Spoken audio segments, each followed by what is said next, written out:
వెంకటస్వామి గారు ఏం చెప్తారు? అసలు గత ప్రభుత్వం దిగిపోవడానికి మీ ప్రభుత్వం అధికారంలోకి రావడానికి నిరుద్యోగులే కీలక పాత్ర పోషించారు. అలాంటి నిరుద్యోగుల్ని ఈ రోజు మీరు ఎందుకు వదిలేస్తారు? ఎందుకు పట్టించుకోవట్లేదు? కనీసం ఒక్క మంత్రి కూడా ఎందుకు పరామర్శించి మీకు ఖచ్చితమైన హామీ ఇస్తామని చెప్పేసి ఎందుకు వాళ్ళను ప్రోత్సహించట్లేదు? మేము అధికారంకి వచ్చిందే తడవుగా నిరుద్యోగులనే ఫస్ట్ ప్రియారిటీ తీసుకున్నాం. ఫస్ట్ డే ఆన్వర్డ్స్ అండ్ అది స్పెషల్ నియామకమైన ఒక నియామకము ఒక వికలాంగులైనటువంటి చెల్లెలకు ఉద్యోగం ఇచ్చి ఈ ప్రభుత్వము ఉద్యోగుల పట్ల ఉన్న తమ కమిట్మెంట్ ను చాటుకున్నది.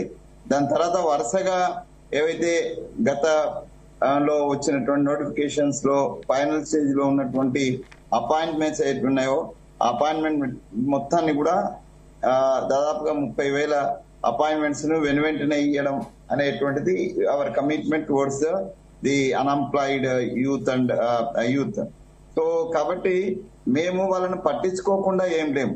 ఇప్పుడు జరుగుతున్నటువంటి రసాభాస అంతా కూడా ఈ పోస్ట్ పోన్మెంట్ జరిగింది. సో దీంట్లో ఏమైందనంటే వాస్తవంగా 22 డేట్స్ పేరుతోటి డిఎస్సి ఇచ్చాము. సో 22 డేట్స్ పేరుతో డిఎస్సి ఇవ్వడము, దాన్ని అంటే మధ్యలో టెట్ రావడం. సో ఇప్పుడు అభ్యర్థులంతా నేను అందరు చాలా మందితో టచ్ లో ఉన్నారు, అందరూ కాల్ చేస్తున్నారు. మొన్న మీ డిస్కషన్ తర్వాత రాత్రి అంతా దాదాపుగా 11-12 వరకు కొంతమంది పెద్దలని కలిసినాము. నిన్న అంతా కూడా అందరినీ యాక్టివేట్ చేసినాము. కాబట్టి మేము ఎక్కడ కూడా నిరుద్యోగులను పట్టించుకోకపోవడం అనేది ఏం చేయడం లేదు. డెఫినెట్ గా వాళ్ళని అటెండ్ చేయడానికి we are trying our level best. So only thing is the technicalities. ఒకసారి డిసిషన్ అంటే ఒక వైపు నుంచి డిసిషన్ వచ్చింది కాబట్టి దాంట్లో కొంత మల్లగుల్లాలు పడుతున్నాం మేము కూడా. సో దానికి మేమేదో నిరుద్యోగులను నిర్బంధిస్తున్నామని, నిరుద్యోగులను ఇబ్బంది పెడుతున్నామని, సో లేకుంటే మేము నిరుద్యోగులు మల్లగుల్లాలు పడుతున్నారు. మీకు అవగాహన లేకపోతే అవగాహన తెచ్చుకుంటున్నామని చెప్పవలసిన బాధ్యత ప్రజలకు, నిరుద్యోగులకు మీరు చెప్పాల్సిన బాధ్యత మీకు ఉంటది.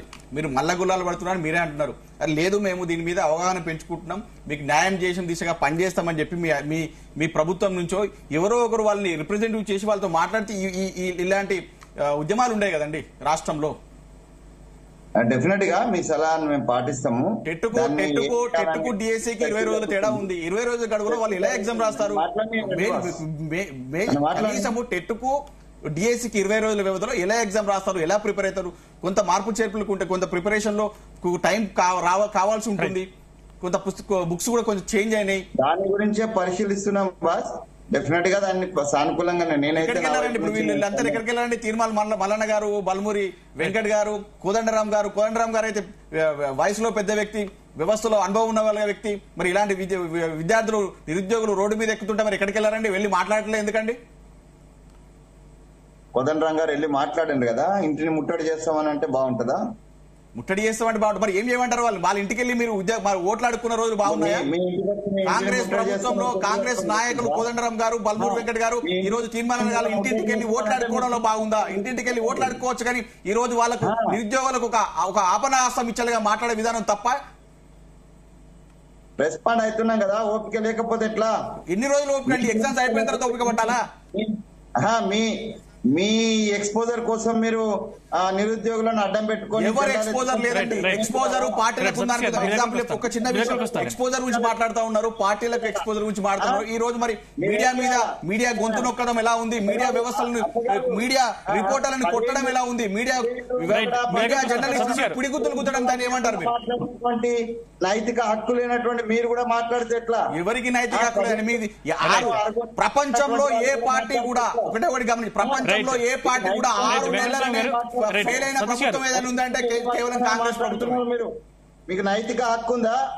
కేంద్రంలో 2 కోట్ల ఉద్యోగాలు ఇస్తామన్న వాళ్ళు ఇచ్చిండ్రా? ఇక్కడ ఈ 2 లక్షల ఉద్యోగాలు ఇస్తామన్న వాళ్ళు ఇచ్చిండ్రా? 1,00,000 ఉద్యోగాలు ఇస్తామన్నటువంటి కేసీఆర్ ఒకేసారి ప్రకటన చేస్తామన్న కేసీఆర్ మేనిఫెస్టోలో సందీప్ గారు ఒకటి గమనించండి. ఇదే కాంగ్రెస్ మేనిఫెస్టోలో రాహుల్ గాంధీ గారు మెన్షన్ చేశారు, మేము ప్రభుత్వంలోకి రాగానే 100 రోజుల లోపలే 2 లక్షల ఉద్యోగాలు ఇస్తామని మేనిఫెస్టోలో మెన్షన్ చేశారు. ఎలా మాట్లాడుతుంటే అర్థం కాదు. మేము పరిశీలన చేస్తున్నాం. డెఫినెట్ గా it is under the discussion. Definitely we will try to our level base to favour the DSC and group 1 వాళ్ళకి సంబంధించి గ్రూప్ 2 కు సంబంధించి వాళ్ళకు సానుకూలమైనటువంటి నిర్ణయాలు తీసుకోవడానికి మా ప్రభుత్వం కట్టుబడి ఉన్నది. డెఫినెట్ గా దానికి ఒక చర్చలు జరుగుతున్నాయి. సంయమనం పాటించండి అని ఎవరు కూడా కావేశాలకు పోవాలని మొన్నటి నుంచి మేము చెప్తూనే ఉన్నాం. దాన్నే మేము మళ్ళీ దోరాయిస్తున్నాం. డెఫినెట్ గా it is under the process, it is under the discussion. So we are trying our level best to resolve the problem.